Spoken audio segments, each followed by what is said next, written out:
Chapter 4, Part 4. Minduth Fusino, emissary of the Dark Elf King Nalzesh, surveyed their meager campsite with a critical eye. The Safar Dalfar was a creature of the dark, accustomed to the crushing pressure and volcanic heat of the Nidavellir Mountains. But even he felt a prickle of unease in this place. The ancient magic that cloaked Jockey Island thrummed with power, a chaotic energy that made his teeth ache. His gaze drifted to Celastris Net, who sat apart from him upon a slab of black volcanic stone, still warm from the day's dying heat. The wind off the jagged cliffs of Jockey carried salt, ash, and the faint copper tang of spilled blood. Celastris ignored it all. He was meticulously cleaning his panpipes with a strip of pale linen wrapped around the tip of a slender stick, pushing it gently through each hollow reed. His movements were careful, reverent, more suited to a temple than a battlefield. He rotated the instrument toward the moonlight, inspecting the inner lacquer for cracks, for clotted residue, for any insult the day's violence might have inflicted upon it. The satyr's once vibrant fur was now matted and stiff with dirt, sweat, and the drying blood. Some of it was his. Most of it was not.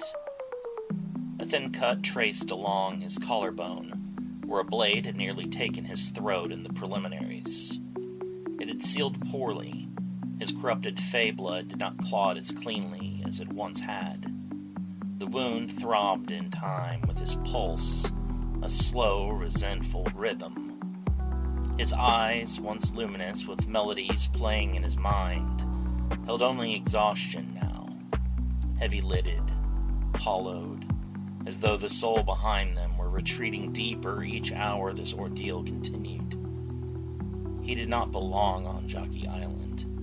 He belonged in the shadowed cradle of his grove, where black-barked trees bent low as if listening to him play, where phosphorescent moths gathered at the rise of a melody, where the air itself shimmered and harmonized with his breath. There his music shaped roots and dreams. There he was not a weapon. But the will of Nalzesh had little patience for preference. Celastris' jaw tightened faintly at the thought of the Dark Elf King. Nalzesh had visited his grove only once, unannounced, armored in night steel, eyes like chips of violet ice. He had listened to Celastris play without interrupting, without blinking. When the final note faded, Nalzesh had spoken just a few words. "You will represent me well." Not a request, nor praise, but more a verdict. And so Celastris had been torn from his grove, and placed among emissaries, soldiers, and assassins, fodder for the spectacle of the tournament, where the most powerful and ambitious creatures from the mortal realm had been drawn together to compete for the ultimate prize. Most of Nalzesh's chosen had already fallen in the preliminaries, slain in battle against monsters far more deadly than they had ever encountered in their home world of Celiat Terram. Now, only two remained. "Minduth," he said softly, testing the third pipe with a gentle breath. A low, mournful tone emerged, slightly flat. He adjusted it with a subtle twist of his fingers.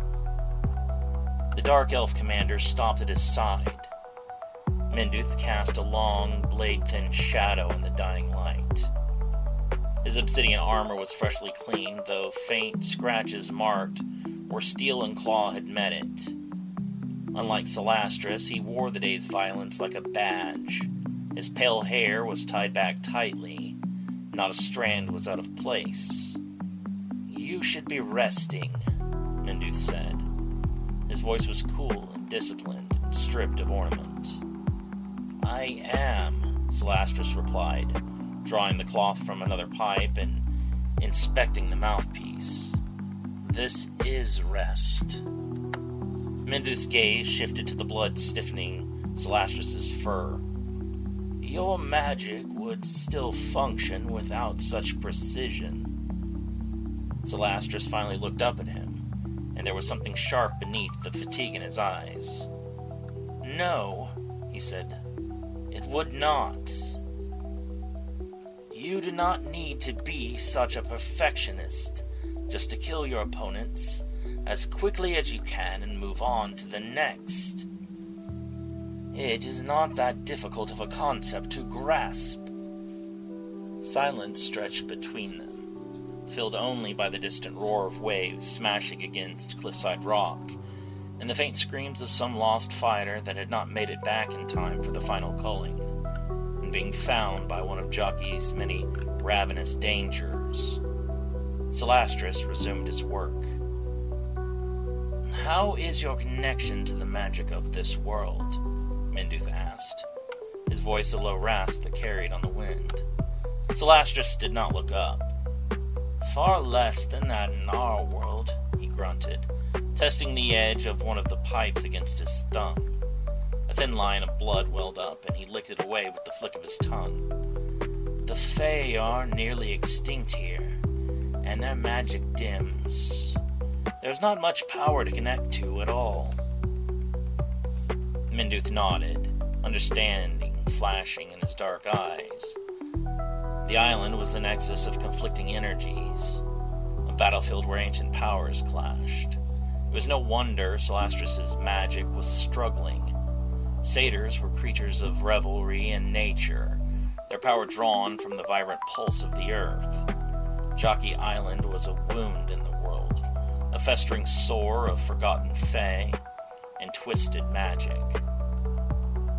Conserve your strength, Minduth instructed. Tomorrow we'll need every ounce of power you possess. Celastrus finally looked up, his eyes glinting in the moonlight. For now, Zesh, he rasped, the words laced with a disturbing mix of loyalty and fear. Minduth turned his attention to the small fire he had conjured. It burned with a cool flame, emitting no smoke or heat.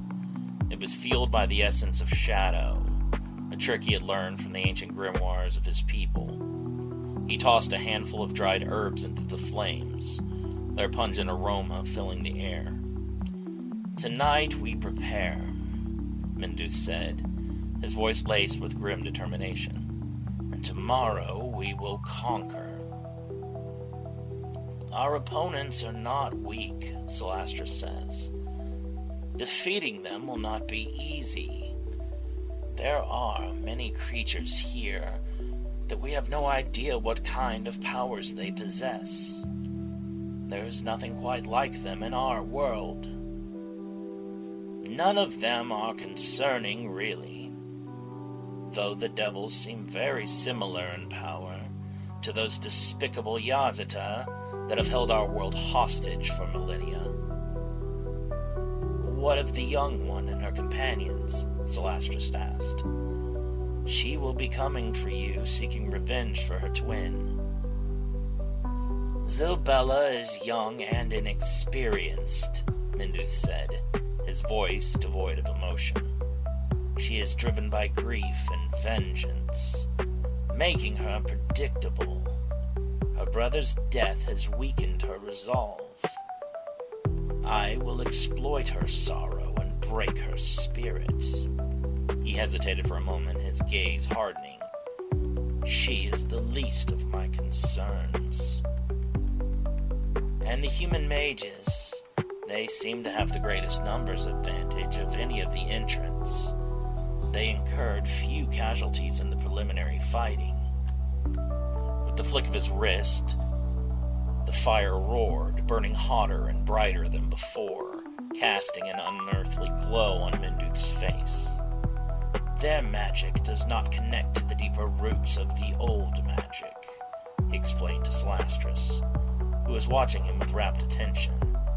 As Faeborn, we will have a clear advantage over them. Minduth senses the satyr's conflicted spirit, mistaking it for nervousness and apprehension. Your first-round opponent is nothing but a mere human swordsman. You will make short work of him, so do not show too much of your power, and give your second-round foe anything to prepare for. Looking too far ahead could be a deadly mistake, Celastris says with a sigh. Anything can happen in a setting like this. The final pipe gleamed clean. Celastris lifted the instrument to his lips and exhaled a tentative chord. The notes rose soft and low, winding through the salt air like dark smoke. The wind shifted in response. Shadows along the stone lengthened unnaturally, bending toward him as if listening. For a fleeting moment, the harsh edges of Jockey Island seemed to blur. The scent of ash thinned, replaced by a phantom whisper of damp earth and night-blossoming flowers. A memory of his old grove. Or perhaps the grove reaching for him across unseen distances. Celastris slid the cloth back into his satchel and rested the panpipes across his lap. His tired eyes turned toward the horizon as the first rays of the sun's rise began to appear. He imagined the grove waiting for him, the way the trees would lean close when he returned. That is, if he returned. The wind off Jockey Island rose again, colder now, threading through his tangled fur. He closed his eyes briefly, as if listening for something far away. The humid air of Jockey Island hung heavy, thick with the scent of brine, decaying vegetation, and something else. Something ancient and magical that prickled Descarina's augmented senses. Nestled within the tangled roots of a gigantic banyan tree, she paid little attention to the exotic flora. Her focus was razor-sharp, honed by years of ruthless training and the numerous genetic modifications to her body. Around her, scattered remnants of the other competitors' camps flickered like nervous fireflies in the encroaching darkness. She could sense them, the mages, the demons, the warped things that barely could be defined by words she knew, all vying for the same prize, all clinging to the hope of victory. Like grouped with like, the human mages with their camp, the strange visitors from Celiat Terram with theirs. The devils had theirs, the Varkalax and vampires, each had their own. But Descarina felt no kinship, no shared ambition with anyone else on the island. For her, this tournament wasn't just about power. It was about vengeance. It was a chance to finally repay Ymura for the times that he had utterly humiliated her in the past. He had broken her pride and nearly cost her not only her life, but her will to ever fight again. If it weren't for the doctor, either possibility would have been equally likely. But it was not just her ego that needed retribution, as the matter of the doctor's murder needed justice.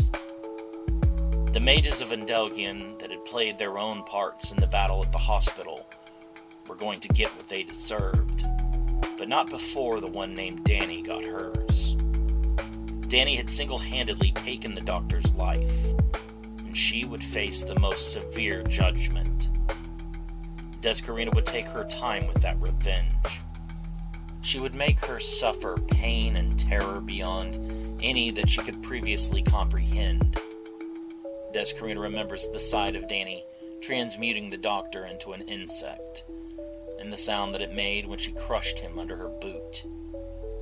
Waves of deep crimson light radiate out from Descarina's body as her anger slips more out of her control. She inhaled deeply, the air whistling through the cartilaginous vents she had grafted onto her neck, a modification taken from a deep-sea predatory creature called the Analathi that allowed her to filter oxygen directly from water.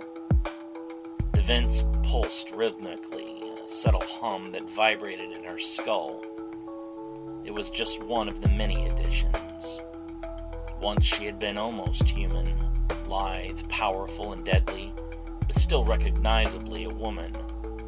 Now she was a collage of nightmares, a reminder to her failures and a promise to herself that she would never be humiliated again. Her fingers, tipped with razor-sharp claws she had taken from a Varkalak, traced the ridged carapace that now protected her spine, created through the direct manipulation of her GX parasite. Rather than wait for needing transformation in the moment, Descarina had near-complete control of the parasite, and kept many of its more useful powers always manifest. She did not care about trying to fit into the normal world. She knew she would forever belong to its shadows. The carapace shifted subtly as she moved, its chitinous plates clicking softly against each other. Each modification, each grotesque augmentation, was a bitter reminder of a past defeat, a humiliating loss that had driven her further down this path of transhuman horror. She had lost too many times. Her pride, once a burning flame, had been reduced to flickering embers, suffocating under the ashes of humiliation. Each defeat had chipped away at her confidence, leaving her raw and vulnerable. It was the doctor who had seen her potential, who had recognized the fire of ambition that had still smoldered beneath the layers of scar tissue and self-doubt. After her first humiliating defeat by Yamura, the doctor increased the presence of GX in her body, along with the start of her future obsession with tissue grafting. The doctor always kept a menagerie of monstrous organs and blood in cold storage, ready to be surgically implanted at his whim. The doctor. A wave of grief, sharp and unexpected, crashed over her. It had only been a few months, and the pain of his loss still felt like a fresh wound. He had been more than a mentor. He was the only person who had ever truly believed in her, who had seen beyond the fragile ego and recognized the killer within. It was he who had begun the process years ago of transforming her into the perfect assassin, a living weapon capable of adapting to any threat. He had guided her through the agonizing procedures, patiently explaining the benefits of each modification, soothing her fears and pushing her beyond her limitations. She remembered the sterile chill of his laboratory, the hum of the advanced machinery, the acrid smell of chemicals and bioengineered fluids. She remembered the pain, the constant throbbing agony, as her body was reshaped, reforged, and ultimately violated. But she also remembered the doctor's calm voice, his unwavering belief in her, his reassurance that the pain was temporary, and that the end result would be worth it. He had promised her power, the kind of power that would make her untouchable. But those damned mages had taken him away. They had raided the hospital and destroyed everything. They had called him a madman, a heretic, and his life's work an abomination. They had destroyed his legacy, and with it, a part of her. And ultimately, they had destroyed him as well. And for what? They wouldn't have known about the hospital had it not been for Yamura. It was his attack that drew them there. If he hadn't been around, the doctor would still be alive. Descarina clenched her fists, the Varkalak claws digging into the soft earth. The thought of those mages, those smug, self-righteous humans, participating in this tournament, it was an insult, a personal affront. They had taken away everything from her, and now they stand in her way to compete for the same prize. No, they would pay for what they did to him. They would pay for everything that they had taken away from her. Descarina's thoughts drifted back to the aftermath of the hospital's fall, the days and weeks that followed, the frequent emotional outbursts and breakdowns, the loneliness. Descarina closed her eyes. The image of his lifeless form, seared onto the back of her eyelids. His gentle smile, his endless curiosity, the way his eyes crinkled when he lost in thought, all of it extinguished. The world had become a canvas of muted grays the moment they took him. A hollow ache had taken root in her chest, a constant reminder of the gaping void he left behind. In the wreckage of the hospital, she found that many of the doctor's cold storage units were still operational. And within them, she discovered a collection of exotic tissues, all of which she would incorporate into her body in some way or another. A delicate scale from the wing of a fairy-like fey creature, a tooth from a vampire, the claws of both a Varkalak and a Yakaruna, the talon of a bird-like Anzu, the tentacle of an Iyakashi, the venom gland of an Afa, the horn of an Oni, the blood of a Caladrius for its high-speed regenerative capabilities, deep tissue carved from the leg of a Kamitachi, muscle fibers from a Fomorian giant, and even the shining, radiant scale of a Dragonic Zmu.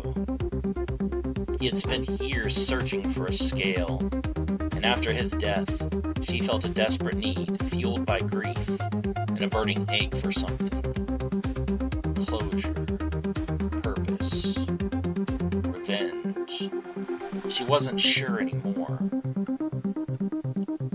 Rumors whispered in dark corners, leads that led to dead ends, false promises and treacherous betrayals, the lengths that the doctor had gone to retrieve such a rare and powerful artifact, further pressed upon Descarina the need to finish what he had begun. He had tracked it across continents, through war-torn cities and forgotten ruins, driven by an obsession that bordered on madness. And finally, in a forgotten vault beneath a ruined temple in Tibet, he'd found it, hidden, waiting, like a cruel jest from a mocking god. Cradling the scale, she felt a tremor of something akin to hope. Quickly strangled by the cold grip of fear, the doctor hadn't finished his research. He hadn't had time to fully understand the scale's potential, or its dangers. Grafting it now without his guidance was a gamble. She was no physician herself. If she had botched the surgery, there was no one to fix her, and she would have died. The thought had flickered across her mind, a cold, unwelcome guest, but it held no sway. What was life without him? An empty shell, a meaningless existence. It could drive her mad, and perhaps she already was. The grief had twisted her and warped her. She was a shadow of her former self, haunted by memories and driven by a thirst for revenge. But she would not leave things the way they were. Yamura and the mages had to answer for his death. He had believed in her even when she had doubted herself, and she owed it him to see this through, to become the weapon he had envisioned, and to make those responsible for his death pay. They would suffer. They would beg for mercy, and she would show them none. A primal, guttural sound tore from the depths of her soul. She clawed at her chest, trying to tear the scale away, but it was fused to her now, an integral part of her being. Her body was a battleground, a war waged between the familiar and the foreign. Her cells screamed in protest as the dragon's essence had invaded her, rewriting her genetic code and transforming her into something different, no longer fully human. She felt her bones shifting, her muscles reshaping, her mind fracturing. She forced herself to breathe, to focus on the image of the mages, their smug faces and their cruel laughter. They would pay. They would suffer as she was suffering now. She would make them regret the day they had crossed her, the day they had took him away from her. The pain had begun to subside, replaced by a strange, exhilarating power. She felt stronger, faster, more resilient than ever before. The scales on her chest pulsed with a warm, comforting light. The dragon's essence had taken root, woven itself into the very fabric of her being. But what it cost? She looked down at her hands, now tipped with sharp black claws. Her skin shimmered with an unnatural sheen. Tears streamed down her face, a mixture of pain, relief, and despair. She had survived, she had become stronger, but she had lost a part of herself in that process. The part that the doctor had cherished, the part that she had clung to hope, to humanity, but now there was only vengeance. She stood up, her body trembling with newfound power. The scales on her chest flared, radiating supernatural energy. Her transformation was almost complete. Her skin shimmered with an otherworldly glow. She could feel the power of the Zmoo coursing through her veins, amplifying her strength and sharpening her senses, and filling her with a burning, righteous rage. As this strength rose to the surface, it intermingled with the dormant GX parasite in her blood, rousing it into activation. Sharp, horn-like growths suddenly jutted from her back and shoulders. Curved blade-like fins extended from her forearms like deadly scimitars. A long, muscular tail extended out behind her, suddenly splitting into three, that waved about as if each had a mind of her own. "I will avenge you," she whispered, her voice raspy and raw. "I promise." "You are my masterpiece," he had said once, his voice filled with pride. "You will be the ultimate weapon. You will be unstoppable." Her attention returned to the present. Looking down at her hands, she saw that her emotions had subconsciously manifested deep crimson scales across her skin. They were like plates of armor, each tucked in perfectly to the next, as to leave no gap in defense. This was the power the doctor had so desperately searched for. It was the last bit of material he had procured, and it was the one that he had never been able to implement upon himself. Descarina had taken up the void he left, not by choice, but by necessity. She was the doctor's legacy. All of his research and experimentation was on display in the perfect warrior she had become. She would not let him down. She would not let his memory be tarnished. She would kill each of the mages and anyone else in her way, collecting their power for her inevitable showdown with Yamura himself. This time, she would make sure that he would be the one left humiliated and broken. Then and only then would she kill him and free herself of all obligations. The night was almost over, but Descarina was ready. Let the tournament begin. She had a debt to repay to the doctor, and she intended to make good on all promises made.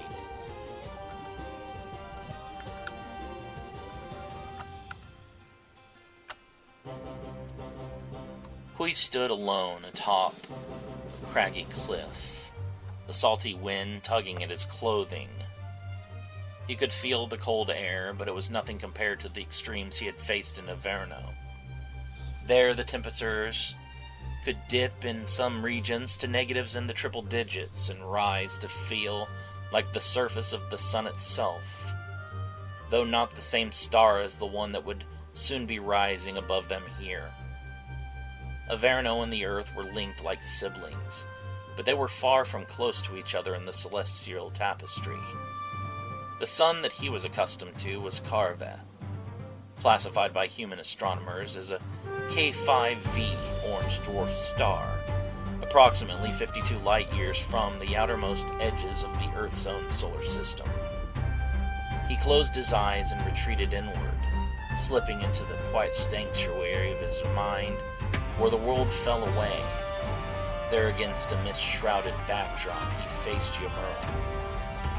Hui fills the space between them like a battering ram, throwing a right hook with a force that would splinter trees. Yamura slips the crease at the jawline and tucks under, feeling the air from the blow more than the knuckles. Hui's momentum drags him into a forward step. Yamura uses that to his advantage. A quick jab to the ribs, not to hurt so much as to force a reaction. Then a low, snapping outside kick that grazes Hui's thigh. It doesn't buckle him, but but it makes him step shorter. Hui answers by pivoting his hips and swinging a looping left that aims to punish the next time Yamura tries to circle. Yamura ducks inside, palms up, and plants both hands on Hui's forearm to redirect. For a heartbeat, their bodies are a study in contrast. Hui's weight pressing forward, Yamura's frame a coiled, vibrating spring.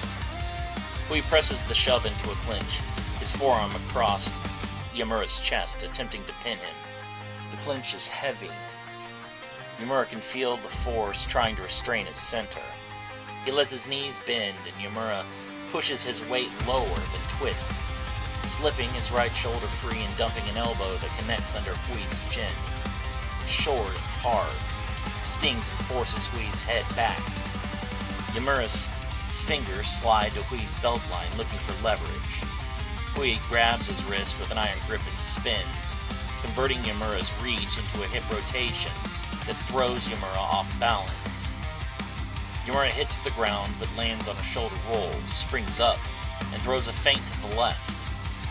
Hui follows the feint with the slow certainty of a larger body, and Yamura explodes to the right, threading between Hui's guard with a flurry, a fast left hook to the temple, a right straight to the sternum, then a split-second knee aimed at the thigh.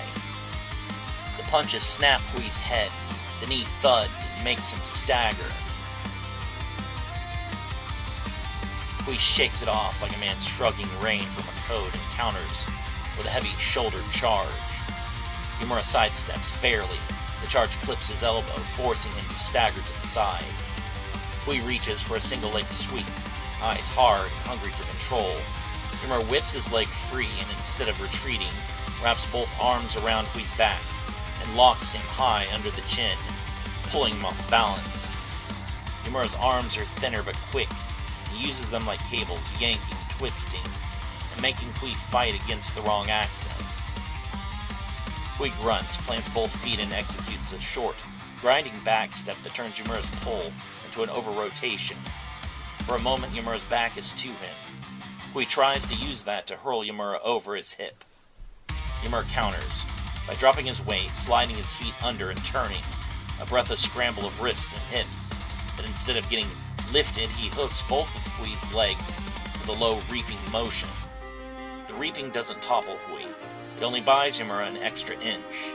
He follows that inch with a palm strike under the chin and a quick shove that creates distance. They reset, breathing hard. Hui's chest rises and falls like a blacksmith's bellows. His right hand trembles imperceptibly. Yamura's cheeks glow with exertion, sweat flicking off his brow as he taps into the momentum of being smaller and faster. He rains a blinding double jab, not with full power but quick enough to elicit flinches, then ducks a counter hook, and plants a lightning-quick roundhouse low at Hui's knee. The strike snaps the knee sideways. Hui's stance wobbles, and for the first time, he shows a flicker of real instability. Hui recovers by countering the leg blow with a savage uppercut that cracks through the air, aiming to punish the one opening Yamura left on the pull back. Yamura leans out of range and lets the uppercut peel harmlessly past. In the same breath, he steps in with a shoulder bump and a chest-level shove that pushes Hui back. But Hui's mass compresses like a spring and he lunges forward, pinning Yamura against a nearby rock formation. Palms flat, heavy, using the wall to amplify his force. The impact grinds Yamura's back. Rocks bite into his shoulder as Hui tries to smother movement. Pinned, Yamura's options shrink but do not vanish. He plants his feet and wedges his left arm under Hui's armpit, feeling for the line to pry. With a quick athletic twist, he slips one arm free and threads it behind Hui's head in a short improvised neck wrap. Not to choke, but to control. Hui reacts by dropping his weight and stepping across Yamura's hips, seeking to drive him down. Yamura times a sharp elbow to Hui's ribs. Not hard enough to break anything, but placed to force a spasm. Hui winces, loosens his pressure, and in that instant Yamura ducks under, freeing his legs and delivering a low sweep that scrapes Hui's ankle. It's fast and precise. It trips him up. Hui stumbles backward, then plants his hands on the ground and uses that contact to explode upwards in a raw animal surge, flipping his weight sideways and launching a shoulder-driven throw that lands Yumura hard on his back. Yumura hits the ground but rolls, keeping his eyes up. Hui steps with a heavy, punishing overhand that aims to finish the exchange. Yumura slides under the arc, threading inside, with a breathless grin, slams his shoulder into Hui's solar plexus, driving it backward. He follows with a rapid series of palm strikes along the sternum to keep Hui from breathing freely. Hui's face flares red. The next move from him is a hard, clinical shove that briefly pins Yumura to the ground again. He reaches down, his hand like a vice, and attempts a lateral hip toss, a throw meant to use his mass to crush Yumura's base. Yumura senses the curve of the attempt and switches his weight, countering the toss with a hooked leg that trips Hui's supporting foot. They both fall in a tangle of limbs, and Yumura uses the momentum to scramble up quickly, only to find Hui already on him. Hui's left hand locks across Yumura's chest, in a bear hug style squeeze that drives the breath out of him. Yumura's ribs flare, his vision blinks at the edges. He snarls and grinds his chin down, nuzzling Hui's wrist, creating just enough friction to slip an arm free. He threads that arm under Hui's shoulder and hooks the elbow, using it as a lever to pry open the hug. Hui, feeling the loss of the hold, plants his feet and pivots, swinging Yumura's body into a raw open side throw. Yumura rolls with the motion, using the ground's friction to spin up and come up behind Hui, sliding a quick ankle catch to impede his step. They break apart for a heartbeat, both breathing ragged, chests heaving. Hui's eyes are steady, plain, hard, intent, and strength. Yumura's eyes flick and gleam with anticipation and calculation. Hui feints low, then commits with an overhead, two-handed smash. Yumura reads the rhythm, ducks, and launches into a spinning elbow that clangs off of Hui's temple and turns his head to the left slightly. Yumura follows with a brief volley, 1, 2, low kick, a shoulder charge, then vaults over the wild crushing hook by somersaulting through, using his unorthodox movement to keep the larger opponent guessing. Hui recovers quickly and with a raw, guttural yell, charges with bestial fury. Yumura braces, feet skittering, mind ticking through possibilities a dozen times a second. Yumura pressed Hui harder than any opponent, probing for weaknesses and forcing him beyond limits he thought immutable. Sweat dripped from Hui's brow in the mental arena as he parried a crushing blow, spinning a free hand to land a sharp strike that staggered his opponent, blood running down his face. The clash resonated through his soul, strength against strength, legacy against ambition. Hui's breath steadied, doubt, frustration, and hesitation melted away beneath a rising tide of calm certainty. When the last echo of combat faded, Hui opened his eyes to the night sky and the faint glow of the scattered camps below. His gaze was steady, resolute. "I am ready," he said, voice low and clear, knowing the tournament was no mere contest of skill. It was a crucible that would forge the future, and he would meet it head on, prepared to claim whatever fate awaited. Inyana and Kazura stood upon the precipice of a cliff overlooking the scattered camps. The air was thick with anticipation, palpable tension that even the ancient magic veiling Jockey Island couldn't quite mask. Beside them, Cedrion, the rogue Yazata, watched an unsettling, avid interest, his golden eyes gleaming in the light. "What are your assessments?" Inyana finally asked. Her voice a low hum that barely carried over the whisper of the wind. She gestured subtly towards the disparate gatherings below. Any standouts? Kazura, ever the pragmatist, narrowed his eyes. Camazotz and his vampires are a force to be reckoned with. Their inherent bloodlust and resilience gives them a significant edge in this initial stage, but their reliance on brute strength might prove to be their undoing later on. But I cannot discount the humans so easily. Fragile as they may seem, their capacity for manipulating the elements is considerable. A well-placed spell could cripple even the mightiest warrior. Cedrion leaned forward, making the others uncomfortable with his closeness. The devils worry me more. Traders inhabiting human vessels. The potential for chaos is immense. And Yana shivered despite herself. Their presence in the tournament was not something that she could have predicted. Azura shifted his weight, his expression troubled. We must also not forget that there is a self-proclaimed goddess among the entrants. Cedrion grinned, a flash of predatory excitement in his eyes.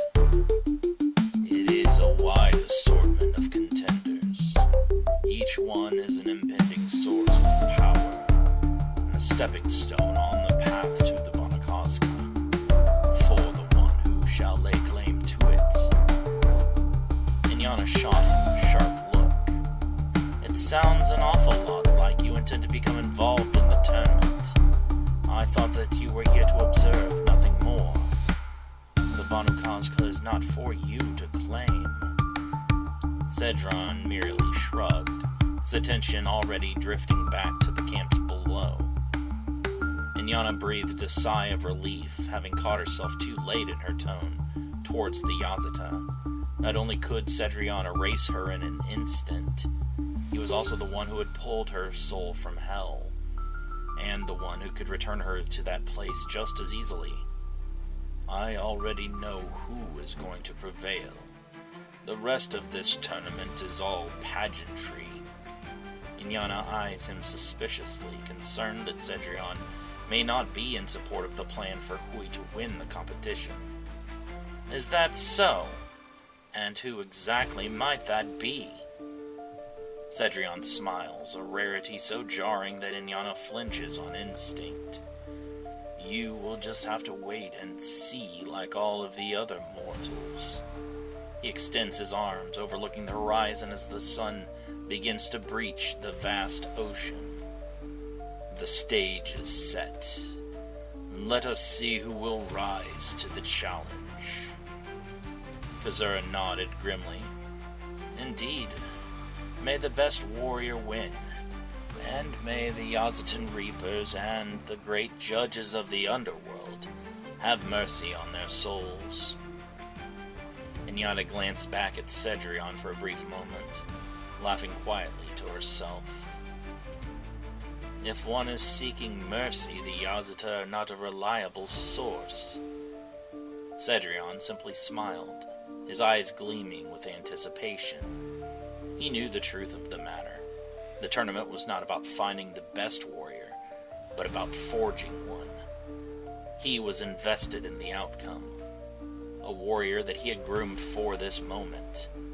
The Bonacosta was a prize worth any cost, and tonight was the eve of a new age of power for whoever claimed it and mastered their own strengths. With the Bonacosta and its wielder under his thumb, Cedrion would rise back to his mansion and reclaim all that he had been stripped of so long ago. The sun would rise soon and begin the tournament, and he would be watching it all happen with the weight of millennia pressing upon him. He had waited this long. What was one more day?